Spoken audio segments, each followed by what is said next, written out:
сол мартайдың келмесімен жақсы келестерін әнші. Бұл енді ардагер әнші деуге болады. Алматыда аудандарға бөлінсе, Алматы қаласы сол Наурызбай ауданында өте керемет Арай деген осы инсенерлерден құрылған топ бар, әншілер тобы бар. Оны осы Қанат Құлжанов ағамыз басқарады. Сол Арай тобының солисті, жақсы әншісі, өздеріңіздің жерлестеріңіз, біздің жерлесіміз Қалмия оңтүстік тумасының алдарыңызда Еркінбек Байсейітов.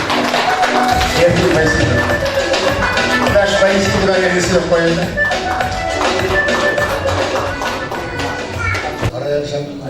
Халыққа қызмет жасап жүрміз. Мынау Нартайдың келмесі деген білесіздер, бұрын Нартай деген ақын болған, осы келмені қабыл алыңыздар.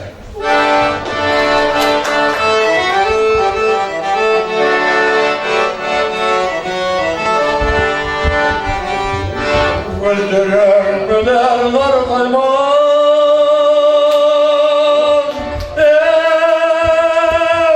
нарда бір болсам қартайдым. Арнасы барда өз жоқ, бұрын ашы айқайдым.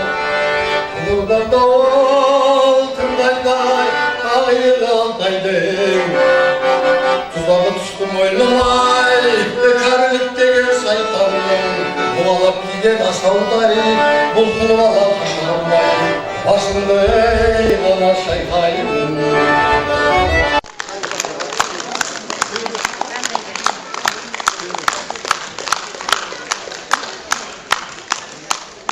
Арай ардагерлер ансамблінің орындауында хор туған жер қабыл алыңыздар.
Orada sahnaga Erkінбек Байсейітов шақырамыз. Ду қолшы балықтау.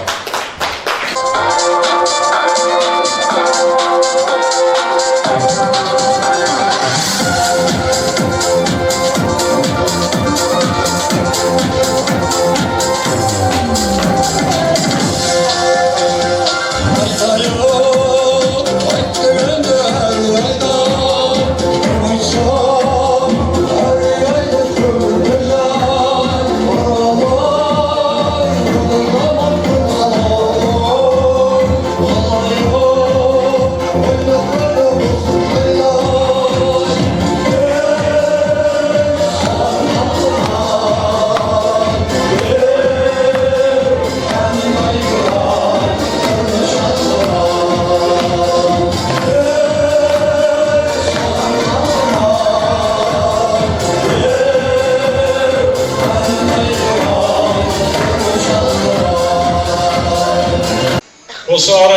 ансамблінің орындауында тәуелсіздік, солист Қапенова Ғалия, хор жетекшісі Құлымжанов Қанат. Қабыл алыңыздар.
Слушайте, гудит со всех сторон, это раздается в Бухенвальде. Колокольный звон, это возводит на земле. Это будет праведная кровь, это жертвы Божьи из пепла. И восстали вновь, и восстали вновь, и восстали, и восстали, и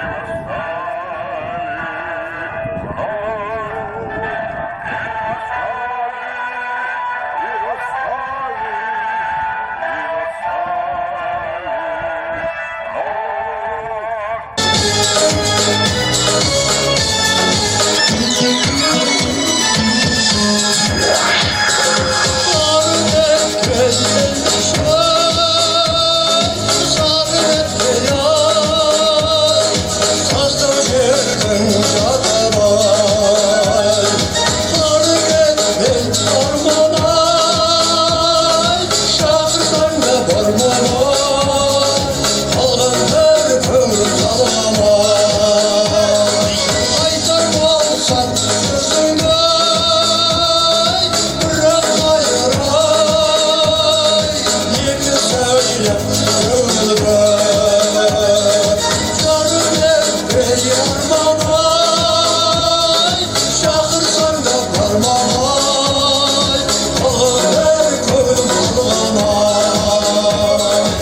Деркембек был настоящим человеком. Во-первых, он в Совете ветеранов занимал очень такую ответственную должность. Он был спортсмен. Все мероприятия в спорте были за ним.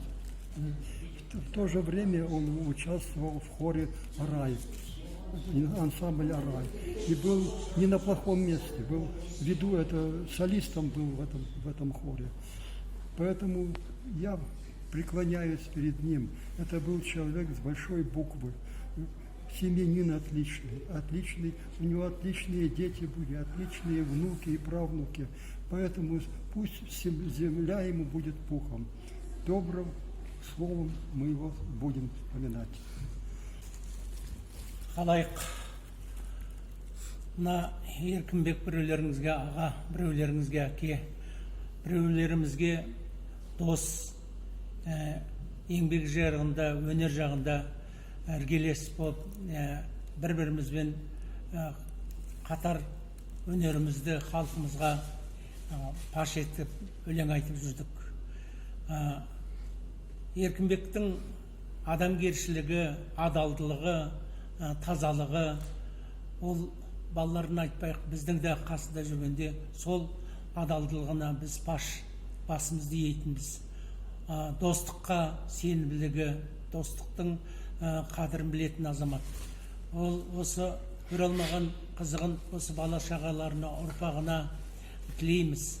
Жатқан жері жарық, жаны жанатта болсын дейміз.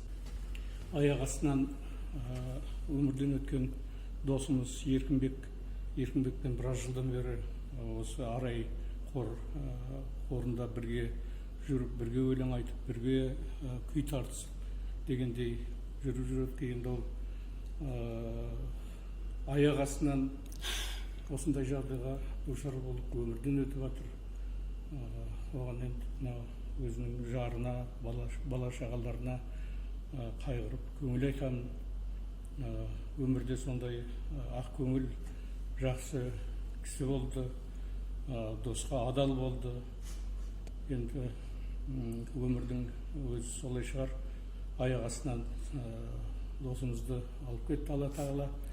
Енді жатқан жерлі жайлы болсын, топырағы торқа болсын. Біздің Еркінбек біздің арамызда 3-4 жыл бірге жүрдік. Осы хорды ұйымдастырған бастап біздің арамызда жүрді. Өзінің сырнайын тартып, өлеңін айтып, ақ көңіл, біздің бір отырысымызда қай уақытта басқарып, күлдіріп, қырғызша, қазақша барлық әндерін айтып, сондай жақсы отыратын еді. Енді оның мінезі сондай, мен енді руководитель болғаннан кейін кейде бір көбірек ұрсатын едім. Ана жерің анандай емес, мынау мынандай емес. Ой, апай, Мырзал Садыковна деп, енді әне күні қайтқанда төбемізден жай түскендей болды. Барғанда как раз қоштастырып жатыр екен, біз соған нәрсе көріп қоштасып. Кешірім сұрап жатырмын ғой жаным, кешір енді мен саған көбірек ұрсатыным деп.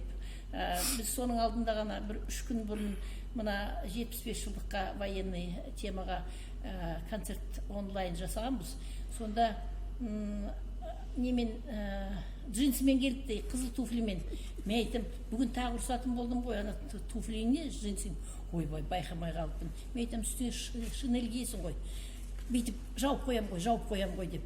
Басында повязкасы, шинеліменен кішкене жауып, қазір ананың ішінде болса көресіздер ғой. Енді не дейміз? Әрине күтпеген жерден осындай жай түскендей болып жатыр. Жатқан жері жайлы болсын, иманы жолдасы болсын. Мына отырған қауымға, туыстарына, балаларына, қасындағы жолдасына көңіл айтамыз. Топырағы торқа болсын, ерекеңнің жатқан жері жайлы болсын.